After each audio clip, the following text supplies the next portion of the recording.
Bien voilà, alors ici on arrive dans la leçon numéro 3, c'est-à-dire eh bien, votre recherche internet proprement dite via des flux RSS présents sur des sites qui vous intéresseraient. Alors, comme le prof l'a expliqué, qu'est-ce qu'un flux RSS? Je pense que je vais vous mettre une vidéo qui vient de YouTube d'un autre utilisateur que moi qui l'a très très bien expliqué ce qu'est un flux RSS. De façon très résumée, un flux RSS vous permet en fait que le site vous prévienne, vous, qu'il y a des nouveautés sur un site déterminé, par exemple la Libre Belgique ou le soir.be ou rtbf.be ou rtlinfo.be ou TF1, etc. N'importe quel type de site. L'avantage du flux RSS, c'est que ce n'est pas à vous d'aller à chaque fois sur ces sites consulter s'il y a quelque chose de nouveau. C'est le fil RSS qui va vous le signaler. Alors, comment est-ce qu'on reconnaît si un site dispose d'un flux RSS? Eh bien, c'est assez simple. Ici, je vais vous faire la démonstration via Internet Explorer et après via Firefox, mais c'est vraiment la même chose. On va taper la Libre Belgique, par exemple, qui est un site d'information assez connu de tous, et surtout de Tanguy, n'est-ce pas Tanguy? Voilà, vous allez sur la Libre Belgique. On arrive sur le site d'actualité.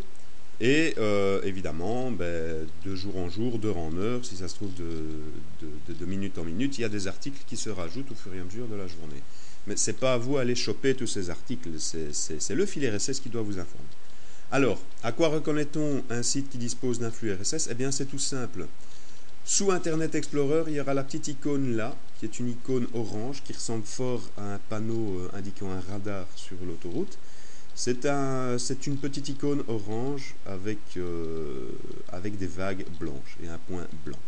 Voilà, ça c'est sur Internet Explorer. Je vais juste copier l'adresse. Et alors je vais aller sur Google. Voilà, on va faire la même chose, la Libre Belgique. Voilà, hop. Même chose. Je clique sur la Libre Belgique. Et ici, à la différence d'Internet Explorer, l'icône sous Firefox s'affiche là. Donc c'est vraiment la même icône, hein. Il n'y a aucun problème, ça s'affiche. Donc c'est pour ça que moi je préfère Firefox, parce que l'icône s'affiche ici dans la barre d'adresse, tout simplement. Alors on peut faire un autre exemple, je sais pas moi, le soir.be. Même chose. Boum. Si on tombe sur le soir.be, il actualise. Et on tombe une fois de plus sur ce petit logo. A noter que la spécificité sur le site lesoir.be et sur d'autres sites également, c'est que souvent, ils vont décider de rajouter eux-mêmes, donc les webmasters, les web designers de ce site vont rajouter eux-mêmes la petite icône sur le site. Donc ça, c'est vraiment au cas où elle ne serait pas affichée dans votre navigateur. Mais bon. Dans tous les cas, il faut visualiser et surtout rechercher ce type de logo qui vous permettra de vous informer que le site dispose d'un flux RSS.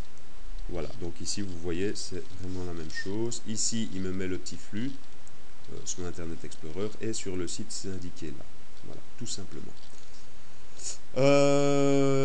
Voilà, donc ça c'était pour cibler les flux RSS. Bon, évidemment, à vous de choisir les sites qui vous intéressent, à vous d'aller voir... d'aller trouver les sites qui vont vous apporter le maximum d'informations concernant, par exemple, votre travail de fin d'études ou, par exemple, juste le fait de pouvoir remettre ce travail pour le séminaire du 6 juin.